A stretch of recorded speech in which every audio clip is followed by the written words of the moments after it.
हो गया? क्या हो? चलो लेट्स स्टार्ट। हाँ, सो कल का एक बार फटाफट रिकैप कर लेते हैं। सबसे इंपॉर्टेंट कंसेप्ट था, we are talking about the concept of binding energy. ठीक है, we are talking about the concept of binding energy. और हमने ये देखा कि भाई बाइंडिंग एनर्जी होता क्या है, जब न्यूक्लियस बनता है उस प्रोसेस में एनर्जी रिलीज होता है। और how do we account for it? Nucleus का जो मास होना चाहिए था और जो मास हमको मिलता है एक्सपेरिमेंटली, दोनों में गैप है। जो मिलता है वो कम है और जितना होना चाहिए था वो ज़्यादा है। दैट मीन्स कि जो मास का गैप है, इस मास के गैप को हम क्या बुलाते हैं? Mass defect. और इस मास डिफेक्ट जो डेल एम मास का डिफरेंस जो आता है, वही मास एनर्जी में कन्वर्ट हो जाता है। ठीक है ना? और हमेशा याद रखना, ये एक वैल्यू है, तुम्हारे नोट में होगा कि 1 AMU is when it is converted into energy that is equal to 931.5 million electron volt of energy. लिखा हुआ है, टेंशन मत लो, मुझे याद है। ठीक है, हमको पता है कि अगर मास एनर्जी में कन्वर्ट होता है तो तुम एक रिलेशन याद रख सकते हो कि 1 AMU मास अगर एनर्जी में कन्वर्ट होता है तो कान में लगा लेना इसको अच्छे से। दर्द हो रहा है तो निकाल ले, कुछ नहीं होगा, ऐसे पकड़ के कुछ फायदा नहीं। नहीं लगा ले 931.5 million electron volt of energy. Is that clear? ठीक है ना? Okay fine. फिर हमने ये देखा कि अगर हमको किसी दो न्यूक्लियाई के स्टेबिलिटी को कंपेयर करना है तो क्या बाइंडिंग एनर्जी काफ़ी है? क्या बाइंडिंग एनर्जी काफ़ी नहीं हो सकता, right? We need to talk in terms of binding energy per nucleon. ठीक है, तो हमने ऑलरेडी पढ़ लिया था कि बाइंडिंग एनर्जी पर न्यूक्लियन को हम कैसे परसीव करेंगे। ऐसा सोचेंगे कि अगर एक न्यूक्लियन को न्यूक्लियाई से निकाल के लेके आना चाहते हैं, क्या बोला मैंने? अगर एक न्यूक्लियन को निकाल के लेके आना चाहते हैं तो जितना एनर्जी हमको देना पड़ेगा that is binding energy per nucleon. ऐसे सोचेंगे तो आसान होगा समझना। Is that clear? तो जिसको निकालने के लिए ज़्यादा मेहनत है, ज़्यादा एनर्जी खर्चा करना पड़ेगा, वो ज़्यादा स्टेबल होगा। Is that clear? कोई डाउट? लफीका समझ में आ गया? तो उसी के बेसिस पे इस ग्राफ को बनाया गया। ये बहुत ही मतलब काम चलाओ ग्राफ मैंने बनाया यहाँ पर बोर्ड पे। अच्छा ग्राफ तुमको मिल जाएगा बुक्स में, ठीक है? But this is a graph, if you see properly, x axis में हमने मास नंबर प्लॉट किया और वाई एक्सिस में हमने क्या प्लॉट किया? Binding energy per nucleon.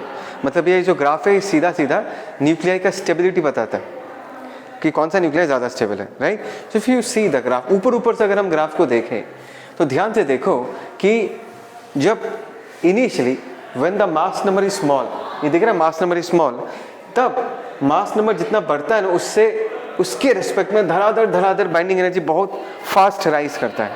That means the stability of the nucleus increases rapidly for lighter nuclei.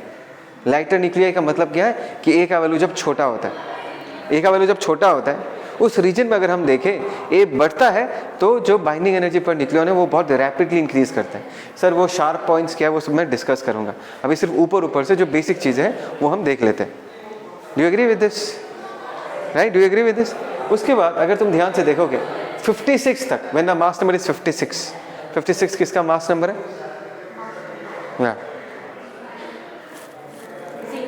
हाँ, iron का है, ठीक है ना? कम ऑन, इधर किसका है? आयरन का है। That means if you see the graph के रेस्पेक्ट में बाइंडिंग एनर्जी बढ़ रहा है और मैक्सिमम फाइनली 56 में जाके पहुंचता है वो बाइंडिंग एनर्जी पर न्यूक्लियन। तो अभी अगर तुमको मैं पूछूं कि नेचर में सबसे स्टेबल न्यूक्लियाई कौन सा है, उसका सीधा जवाब क्या होगा? सर आयरन का जो न्यूक्लियाई होता है वो सबसे ज़्यादा होता है। ठीक है ना? मैंने यहाँ पर वाई एक्सिस में कॉरस्पॉन्डिंग वैल्यूज पुट नहीं किया, लेकिन जो यहाँ पर 56 जो मैंने डॉटेड लाइन बना के रखा है, दिस रिप्रेजेंट्स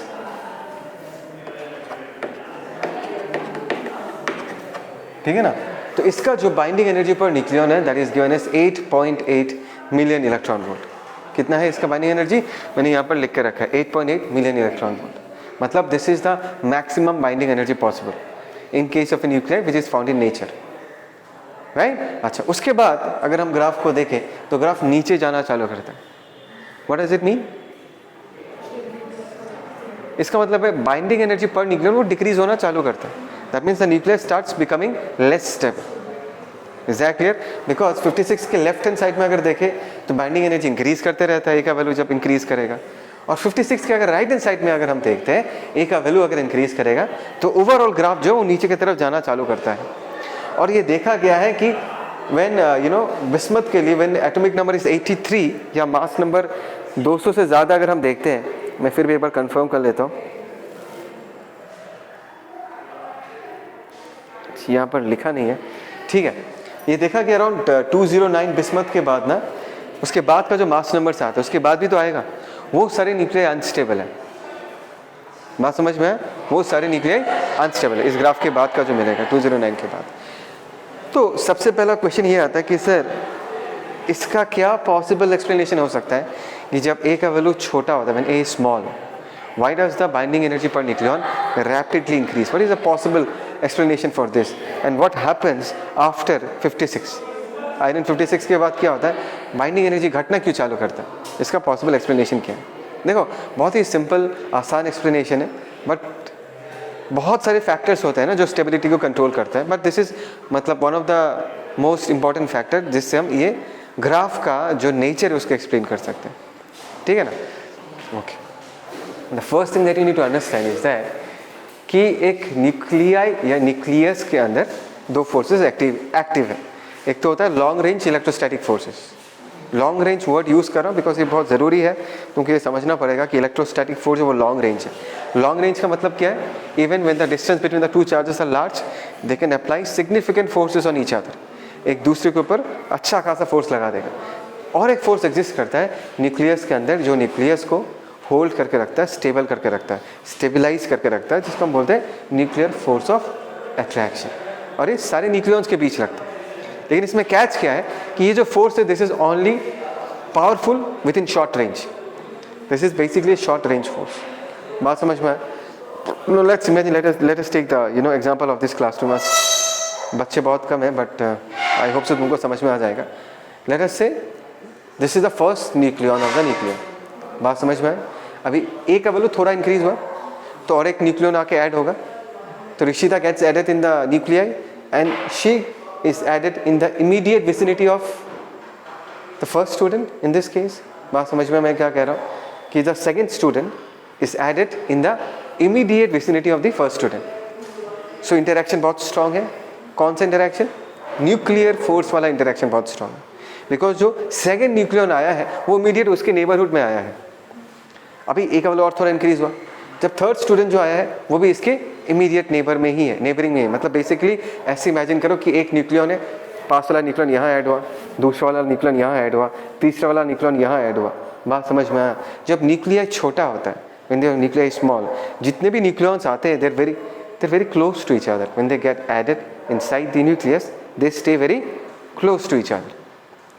पहला न्यूक्लियन, दूसरा उसके पास आके ऐड आया, तीसरा उसके पास आके ऐड आया, चौथा उसके पास आके ऐड आया। तो जितना न्यूक्लियन इंक्रीज होगा, जितना मास नंबर इंक्रीज होगा, and all these new nucleons which are added in the immediate vicinity, in the immediate neighborhood. So what will happen to the interaction? It will increase. Which kind of interaction? Nuclear interaction will be very very much strong because distance बहुत कम है।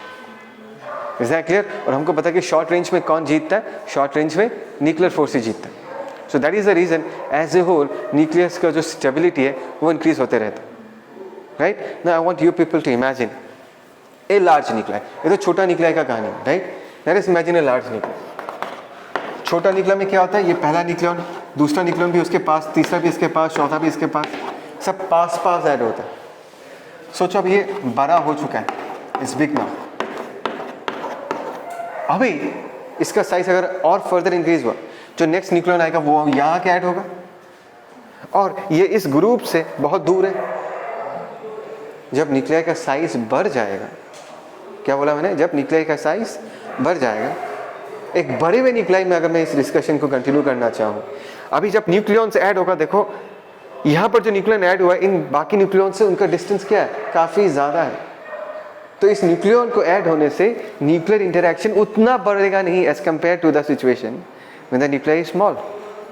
बात समझ में आ रहा है मैं क्या कह रहा हूँ? नेक्स्ट न्यूक्लियन अगर ऐड होगा, लेट से यहाँ ऐड हुआ, वही बाकी न्यूक्लियन से क्या बहुत दूरी है, काफ़ी दूरी पे। बात समझ में आया? और दूरी बढ़ जाने से nuclear force of attraction increase नहीं होता, because that is a short range force. बात समझ में आया? तो एक बार न्यूक्लियर का साइज बढ़ जाता है ना, वंस इट इज इंक्रीजेस, उसके बाद अगर इसका साइज हम बढ़ाते जाएं, if you start increasing the number of nucleons, now the nucleons which are added are not in the immediate vicinity, at an average अगर देखोगे तो the distance between you know nucleons at an average will keep on increasing, right. लेकिन ये जो increment है distance, दो nucleons के बीच के गैप का जो ये इंक्रीमेंट है, ये इलेक्ट्रोस्टैटिक फोर्सेस ऑफ रिपल्शन को उतना हैम्पर नहीं करता जितना न्यूक्लियर फोर्स ऑफ अट्रैक्शन को करता है। And you know the reason for this, right, because the word that I used was what, electrostatic forces of repulsion is a long ranged force, लंबे distance तक activate होता है। तो अगर centre में एक प्रोटॉन है, बहुत दूर और एक प्रोटॉन है, उनके बीच का न्यूक्लियर इंटरैक्शन उतना स्ट्रांग नहीं होगा, लेकिन इलेक्ट्रोस्टैटिक रिपल्शन वाला इंटरैक्शन वो स्ट्रांग हो जाएगा। बात समझ में है? तो हमको ये समझ में आ रहा है कि न्यूक्लियाई का साइज अगर बढ़ता जाए, नए नए न्यूक्लियॉन्स अगर हम ऐड करते जाते हैं, तो न्यूक्लियर फोर्स जो न्यूक्लियाई को स्टेबलाइज करता है वो उतना इंक्रीज नहीं होता जितना इलेक्ट्रोस्टैटिक फोर्सेस ऑफ रिपल्शन जो कि न्यूक्लियाई को अनस्टेबल करना चाहता है, उसका जितना ग्रोथ होगा, उसका वो जितना डोमिनेट करेगा उतना डोमिनेट नहीं करता ये। हाँ, अभी भी न्यूक्लियर स्टेबल है, मतलब क्या है, न्यूक्लियर फोर्स ऑफ अट्रैक्शन ही डोमिनेटिंग है, इलेक्ट्रोस्टैटिक फोर्सेस ऑफ रिपल्शन ही लेस डोमिनेटिंग है। आई एम नॉट सेइंग कि जब न्यूक्लियर बड़ा हो जाएगा तब nuclear force of repulsion, sorry, electrostatic force of repulsion जीत जाएगा, वो जीतेगा नहीं। मैं बस when the nuclei are small and when the nuclei are large, उन दोनों को कंपेयर कर रहा हूँ कि जब छोटा न्यूक्लियाई तो रैपिडली क्यों इंक्रीज होता है, और जब न्यूक्लियाई बड़ा हो जाता है, बाइंडिंग एनर्जी पर न्यूक्लियॉन अभी भी तो अच्छा खासा ही है उनका, लेकिन ग्रोथ नहीं होता, मतलब फॉल होता है बाइंडिंग एनर्जी पर न्यूक्लियॉन का, because for bigger nuclei electrostatic forces और रिपल्शन में जितना इंक्रीमेंट आता है, न्यूक्लियर फोर्स ऑफ अट्रैक्शन में उतना इंक्रीमेंट नहीं आता। तो एज अ होल उस न्यूक्लियाई का जो स्टेबिलिटी है as compared to the previous smaller nuclei वो कम होना चालू कर देता है। आई होप से तुमको समझ में आया मैं क्या बोलना चाहता हूँ। Is that clear? So what is the reason? There are two forces, एक तो हो गया न्यूक्लियर फोर्स ऑफ अट्रैक्शन, दूसरा हो गया electrostatic forces of repulsion. When the nuclei is small, the nucleons are added in the immediate neighborhood, so nuclear force of interaction is very very high, so the stability rapidly increases. But after some time, when the nuclei attains a considerable size, when you add further nucleons to the nuclei, the nuclear force of attraction does not strongly increase as compared to the electrostatic forces of repulsion. Electrostatic forces of repulsion are long range forces. So with the increment of distance, they are not so much affected as compared to the nuclear force of attraction. तो as a whole उस nucleus का stability as compared to the previous situations वो घटना चालू करता है। That is the reason, you know, graph नीचे जाना चालू करता है। तो साइज बढ़ते बढ़ते बढ़ते एक लिमिट आ जाएगा जहाँ पर nuclear force of attraction finally dominate नहीं करेगा और electrostatic forces of repulsion dominate करेगा। और अगर रिपल्शन फोर्स डोमिनेट करेगा तो वो न्यूक्लियाई स्टेबल नहीं होगा, वो फाइनली टूटेगा। An unstable nuclei is said to be radioactive. Radioactive nuclei के बारे में सुना है, radio activity. So next section हम वही डिस्कस करेंगे। एक अनस्टेबल न्यूक्लियाई को ही हम रेडियो एक्टिव न्यूक्लियाई बोलते हैं, और वो न्यूक्लियाई जो है वो वैसा रहेगा नहीं, बिकॉज वो अनस्टेबल है। ये फिलोसॉफी जो है वो हर चीज़ में वैलिड है, राइट। कोई भी सिस्टम अगर अनस्टेबल है वो उस स्टेज में रहेगा नहीं, वो फाइनली क्या करेगा, टूटेगा, टूट के एनर्जी रिलीज करेगा एंड फाइनली एक स्टेबल स्टेट में पहुंचेगा। तो न्यूक्लियाई रिएक्शंस में, न्यूक्लियर रिएक्शंस में भी यही होता है। मैंने कहा nuclear reactions, chemical reactions, try to understand. Chemical reactions में वैलेंस इलेक्ट्रॉन्स इन्वॉल्व होते हैं, न्यूक्लियर रिएक्शंस में न्यूक्लियॉन्स इन्वॉल्व होते हैं। और ये कब होगा? When you have an unstable nuclei, we call that nuclei is what, radioactive. And as because it is unstable, finally it is going to disintegrate, it is going to break down, and in that process it will release the energy, and this phenomenon is called as what, radioactivity. ठीक है ना, we are going to reach that stage, उस topic को लेकर discuss करेंगे। लेकिन समझ में आया मैंने क्या कहा? Okay fine. अभी देखो इतना अच्छे से ये शार्प, सडनली शार्प एजेस क्यों आता है?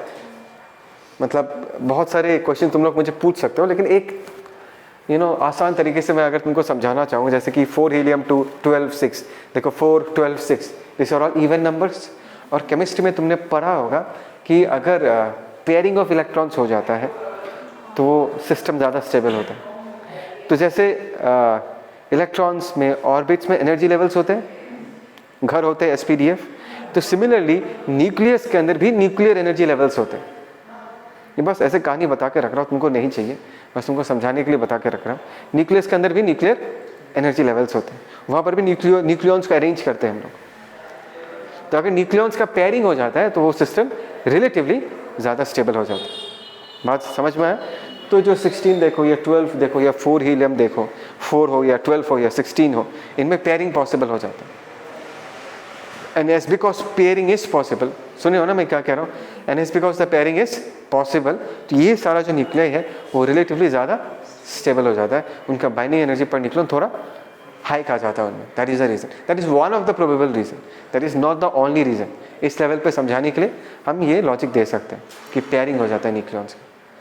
Any doubt in this? ठीक है, पक्का? पॉज कर, टैप किया बीच में, ओके ओके फाइन। तो और एक छोटा सा चीज़ मुझे बताना था, स्टेबिलिटी के बारे में तो हमने ऑलरेडी डिस्कस कर लिया, राइट? तो ये देखा गया, स्टडी किया गया और ये देखा गया for lighter nuclei n/z, n is the number of neutrons, z is the number of protons, उनका जो रेशियो है वो 1 पाया गया है फॉर लाइटर स्टेबल न्यूक्लियाई, ठीक है, ये पाया गया है।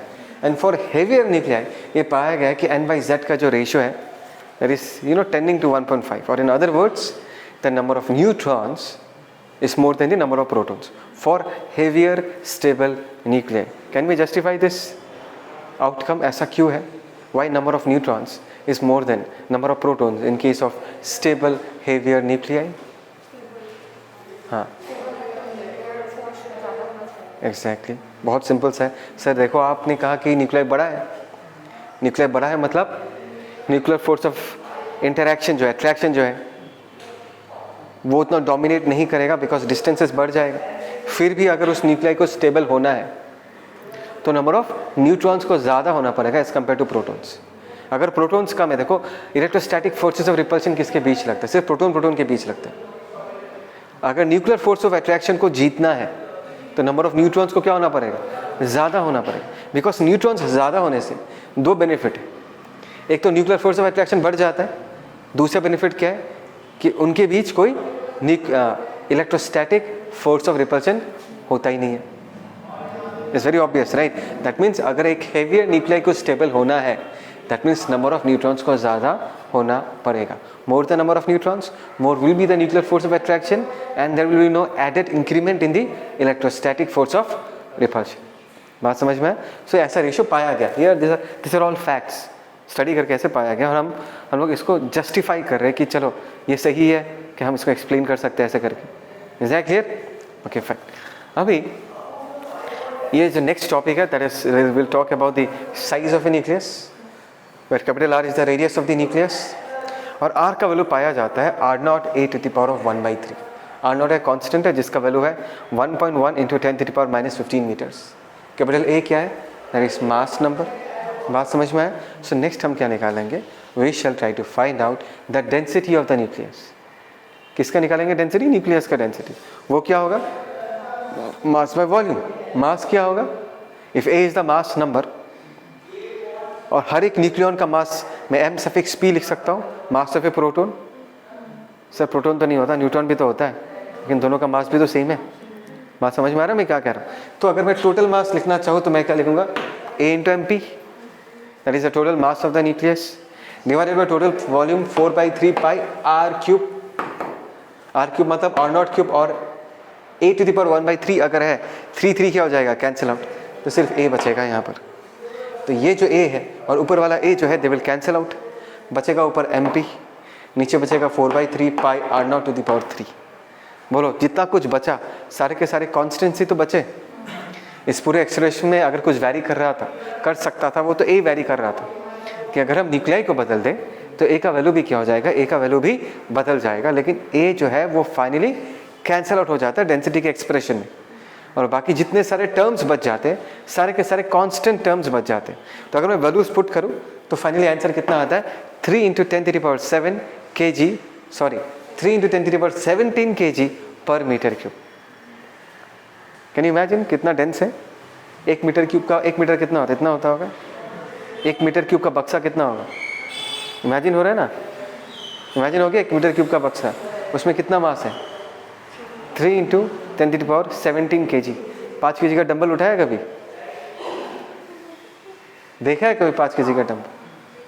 और यहाँ पर मास कितना है? 3 × 17 kg डेंसिटी है इसका, 10⁻17। This is very very dense, बहुत ही ज़्यादा डेंस है। और उससे भी इंटरेस्टिंग चीज़ क्या है, what ever be the nuclei, density हमेशा यही होगा, कोई doubt. What ever be the nuclear, density हमेशा सेम होगा। न्यूक्लियर बदलेगा लेकिन न्यूक्लियर का जो डेंसिटी है, न्यूक्लियस का जो डेंसिटी है वो चेंज नहीं होगा। ठीक, कोई डाउट? सिंपल है, कुछ डिफिकल्ट नहीं है, सारे फॉर्मूलाज याद रखना है। चलो पॉज करो भाई, थोड़ा बोर्ड साफ कर दे।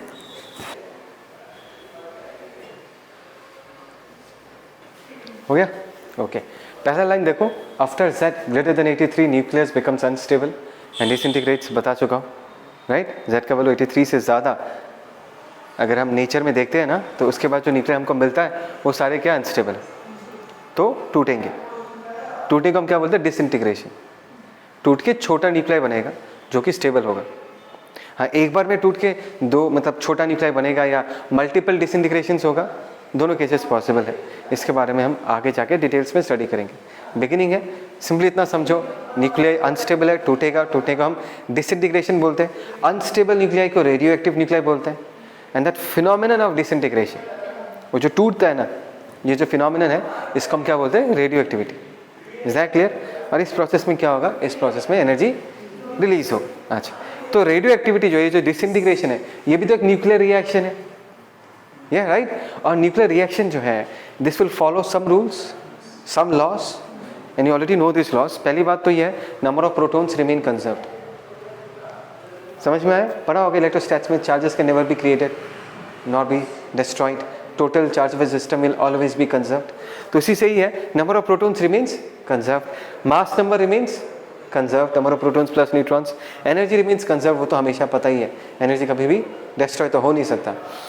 Angular momentum and linear momentum also will remain conserved, because ऐसा क्यों कहा गया, बोलो तो? एंगुलर मोमेंटम कब कंजर्व होता है, लीनियर मोमेंटम कब कंजर्व होता है? When there is no external force and external torque acting on the system. और ये जो टूटेगा न्यूक्लियाई, वो तो खुद ब खुद टूटता है, तुम थोड़ी ना मारतुल लेके उसको जाके मारते वो टूटेगा, ऐसा तो है नहीं ना। You don't break it that way right, it will explode on its own. So जो भी फोर्सेस इन्वॉल्व है, all are internal forces, and all this internal forces will basically cancel out each other. बात समझ में आया? As because there are no external forces, we can say that this in this particular disintegration process, both the laws of conservation of momentum, angular as well as linear, दोनों क्या होगा, conserve होगा। Simple, ठीक है? Okay, बढ़िया है। मैंने क्या लिखा, mass of reactants will always be more than the mass of product, that is expected. Reactant मतलब लेफ्ट हैंड साइड होगा जो रिएक्शन में, प्रोडक्ट मतलब जो बनेगा। तो ये हो गया पेरेंट न्यूक्लियाई, ये हो गया डॉटर न्यूक्लियाई। पेरेंट डॉटर क्यों बनेगा, बिकॉज वो अनस्टेबल है, और इस प्रोसेस में वो क्या करेगा, एनर्जी रिलीज करेगा। और एनर्जी रिलीज जो होगा वो एक्चुअली मास ही तो है जो कि कन्वर्ट होता है एनर्जी में। तो ऑब्वियसली रिएक्टेंट्स का मास प्रोडक्ट से क्या होगा, ज़्यादा होगा, प्रोडक्ट का मास कम होगा, बिकॉज प्रोडक्ट बनते वक्त कुछ मास एनर्जी में कन्वर्ट हो जाता है। ठीक है? Okay, now we are going to talk about the different decay process. क्या क्या तरीका है डिसइंटीग्रेट करने का। एक न्यूक्लियर अगर डिसइंटीग्रेट करेगा तो कैसे कैसे नेचर में डिसइंटीग्रेशंस पाया गया है। तो सबसे पहले है अल्फा डिके प्रोसेस। ये कब होता है, ये तब होता है अगर न्यूक्लियर का साइज बहुत बड़ा है। जनरली स्पीकिंग, ऐसा नहीं कि हमेशा वैलिड है, मैं इन जनरली स्पीकिंग अगर न्यूक्लियर का साइज बहुत बड़ा और छोटा होना चाहता है तो generally alpha decay process show करता है। अल्फा पार्टिकल सबने सुना होगा, इट्स ए हीलियम न्यूक्लियर। तो बेसिकली क्या होता है, ध्यान से देखो, तुम्हारे पास एक बड़ा न्यूक्लियर है, वो एक अल्फा पार्टिकल रिलीज कर देता है। So this is our alpha particle, it contains 2 protons and it contains 2 neutrons. और इसको अगर वो रिलीज कर देगा तो उसका मास नंबर 4 वैल्यू से कम हो जाएगा और उसका एटॉमिक नंबर 2 से कम हो जाएगा। बात समझ में आ रहा है? तो अल्फा डिके जो प्रोसेस है, that is generally seen in case the nuclear is very large and it emits alpha particle to reduce its size. इस प्रोसेस को हम क्या कहते हैं, alpha decay process. So if you need to express it symbolically, how will you write this? E1, E1 is the first element. तुमको पता है ना, P जो है वो एक एलिमेंट का पहचान है, atomic number, number of protons. Number of protons अगर बदल जाएगा तो एलिमेंट भी क्या हो जाएगा, बदल जाएगा। तो मैंने नीचे नीचे P लिखा, ऊपर N+P लिखा। N is the number of neutrons, P is the number of protons. This is unstable, इसका साइज बड़ा है, ये स्टेबल होना चाहता है, ये अल्फा पार्टिकल एमिट करेगा, इसलिए मैंने यहाँ पर क्या लिख के रखा, अल्फा डीके। तो प्रोडक्ट में तुमको क्या मिलेगा, एक अल्फा पार्टिकल मिलेगा, 4 helium 2, helium nuclear is nothing but the alpha particle, come on, और एक नया एलिमेंट बनेगा, बिकॉज इससे 2 प्रोटॉन्स तो निकल गया ना, तो बचे कितने, p नंबर ऑफ प्रोटॉन्स थे, उसमें से 2 निकल गए, तो बचे कितने, p-2। यहाँ पर n प्लस p था, तो यहाँ पर कितना बचेगा, n प्लस p-4। ऐसा क्यों लिखा मैंने, बिकॉज मैंने बोला है number of protons remains conserved, mass number remains conserved. ध्यान से देखो, लेफ्ट हैंड साइड में रिएक्टेंस का n plus p mass number था, राइट हैंड साइड में भी n प्लस p-4 प्लस 4, कितना रहा mass number, n plus p ही रहा, conserved. If I check the proton number, what is the proton number in this case, p, यहाँ पर कितना है, p-2 प्लस 2, कितना हो जाएगा, p हो जाएगा। So proton number is also conserved. लेकिन इस प्रोसेस में some amount of energy will be released, इसको हम Q वैल्यू कहते हैं। क्या कहते हैं इसको, Q वैल्यू। और ये Q वैल्यू हम कैसे निकालेंगे, डेल m इंटू सी स्क्वायर। जल्दी बोल रहा हूँ, समझ में आ रहा ही नहीं यार, मैं बाद में दिखाऊंगा। डेल m इंटू सी स्क्वायर कैसे, इसका मास लिखो, इन दोनों का मास लिखो, तुमको एक डिफरेंस दिखेगा, देखिएगा ना, इसका मास ज़्यादा दिखेगा, इसका मास कम दिखेगा, और ये जो मास डिफेक्ट है, that mass defect is basically converted into energy, जिसको हम क्या कहते हैं, we call it as the Q value. ठीक, अच्छा, फिर तुम्हारे दिमाग में एक क्वेश्चन ये आएगा, सर ये समझ में आया कि रिएक्टेंट के पास मास ज़्यादा है और कुछ मास एनर्जी में कन्वर्ट हो जाता है और 2 प्रोडक्ट्स बनते हैं, तो ये एनर्जी में कन्वर्ट जो हुआ है, ये किस फॉर्म वाला एनर्जी है, what is the form of that energy which is released, और वो जो एनर्जी रिलीज हुआ है वो किसके पास है, वेयर इज दैट एनर्जी, क्या वो सराउंडिंग में चला गया, क्या वो प्रोडक्ट के पास ही है। और इसका जवाब ये है कि जो एनर्जी रिलीज होता है, that is actually carried away by the products in the form of kinetic energy.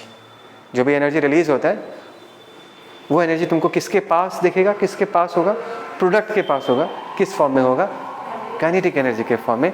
तो ध्यान से देखो, Q energy shared among helium and element E2 in the form of what, kinetic energy. और इस कहानी को मैंने पहले भी रिपीट किया था कि किसके पास काइनेटिक एनर्जी का ज़्यादा शेयर होगा। प्रीवियस क्लास या प्रीवियस टू प्रीवियस क्लास में मैंने ये डिस्कशन किया था कि काइनेटिक एनर्जी जो है that is inversely proportional to mass, जिसका मास कम होगा that will carry the major fraction of that kinetic energy. तो एलिमेंट E2 और अगर मैं हीलियम न्यूक्लियाई को कंपेयर करूं तो हीलियम का मास जो है वो काफ़ी कम है, तो उसके पास ही Q का मेजर फ्रैक्शन, जो मेजर पोर्शन जो है उसके पास होगा, Q का मेजर फ्रैक्शन हीलियम के पास होगा, और रिमेनिंग पोर्शन कौन कैरी कर रहा होगा, E2 कैरी कर रहा होगा। ठीक है, और एक चीज़ यहाँ पर देखो, एलिमेंट ही बदल गया, इसका प्रोटॉन नंबर P है, इसका प्रोटॉन नंबर क्या है, P-2। तो इस प्रोसेस को हम कहते हैं ट्रांसम्यूटेशन। क्या बोलते हैं इसको, transmutation, when the element changes. ठीक है, इस कहानी का पार्ट बाकी है, फिलहाल पॉज करो। ठीक, ओके, सो ये हो गया हमारा एलिमेंट E1, रेस्ट में था लेकिन अनस्टेबल था, ऐसा नहीं रहेगा, टूट जाएगा। तो टूट के एक प्रोडक्ट बना E2, दूसरा प्रोडक्ट बना alpha particle, and definitely they will have kinetic energy. Clear है, अल्फा पार्टिकल लेफ्ट की तरफ V1 वेलोसिटी से ट्रैवल कर रहा है, और ये जो E2 वाला एलिमेंट है वो राइट की तरफ ट्रैवल कर रहा है विद वेलोसिटी V2। इसका मोमेंटम है P अल्फा, इसका मोमेंटम है P E2, and we know that the net momentum of the system has to be equal to what, 0, because पहले भी 0 था, अभी भी क्या होगा, 0 ही होगा। तो हम क्या लिखेंगे, P अल्फा बराबर P E2, correct. Okay, P को हम क्या लिख सकते हैं, root over of 2 times mass of alpha particle, kinetic energy of alpha particle is equal to root over of 2 times mass of element E2 by kinetic energy of element E2। Do you agree with this? इसको अगर हम simplify करें, ध्यान से देखो, kinetic energy of alpha particle divided by kinetic energy of E2, हमको मिलेगा क्या, mass of E2 divided by mass of alpha particle, मिलेगा ऐसा, राइट। एंड ऑब्वियस है ना, kinetic energy of alpha particle is inversely proportional to its mass. Mass जिसका जितना कम होगा, काइनेटिक एनर्जी का शेयर उसका ज़्यादा होगा। मतलब यहाँ से मैं ये कह सकता हूँ कि काइनेटिक एनर्जी जो है that is inversely proportional to what, mass. ये दिखाई दे रहा है,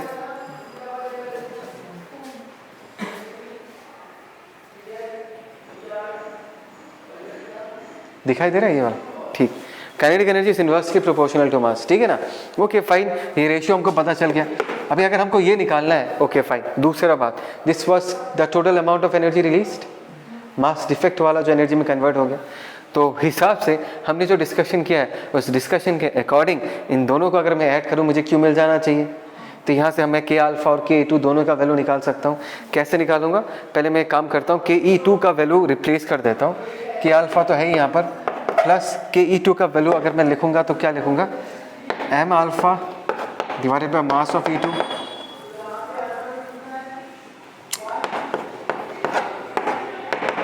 this is Q.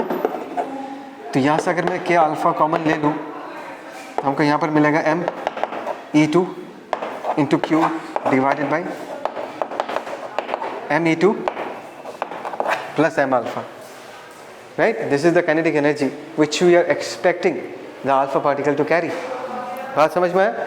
Similarly if I talk about the kinetic energy of element E two, वो क्या होगा? जैसे यहाँ पर ऊपर एम ई टू आया था, इस केस में ऊपर एम अल्फा आ जाएगा, है ना? Because they are inversely proportional. तो ऊपर क्या आ जाएगा? M of alpha of the total energy divided by mass of alpha plus mass of element E two. So this are the kinetic energies that we are expecting, ठीक है? Now focus on the alpha particle. मतलब alpha particle के पास एक defined amount of kinetic energy है। तो अगर मैं सारे अल्फा पार्टिकल्स, बिकॉज तुम्हारे पास एक सैंपल होता है, एक न्यूक्लियाई नहीं होता, एक सैंपल होता है जिसमें हजारों न्यूक्लियाई होते हैं, और सारे के सारे अगर अल्फा डीके प्रोसेस से डिसइंटीग्रेट हो रहे हैं, all of them will be releasing alpha particles.